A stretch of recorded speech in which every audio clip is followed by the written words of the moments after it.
বাবা আমার একটা গাছ ছিল না, একটা হলো গামটা ছিল, গামটা দিয়ে বাদাই আমার দোল খেলতে দিছিল না, তখন হলো আমি ওই নানা বাড়ি চলে গেছিলাম। দূরে নানা বাড়ি চলে দোলে নানা আমাকে নিয়ে যাওনি তুমি? তোমাকে নিয়ে গেছিলাম। আমাকেও নিয়ে গেছিলে? হ্যাঁ। কি কি খেয়েছিলে? হ্যাঁ, কি কি খাওয়া দাওয়া করেছিলে? ওই সবজি মাছ দিয়ে। সবজি মাছ দিয়ে? আমার দিক তাকাই বলো, আর কি খেয়েছিলে? হলো একটা পুঁটি মাছ দিয়ে খেয়েছি। পুঁটি মাছ? হ্যাঁ। তুমি পুঁটি মাছ চেনো? হ্যাঁ। কোথায়? কে? হ্যাঁ, ওই নান্না বলে আছে। রান্না করে হাতে? তুমি কাটা মেনে দিবে না। ও পুঁটি।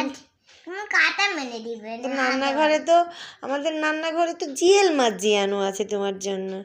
তুমি তো জিয়েল মাছ খাও। এদিক ফেরো।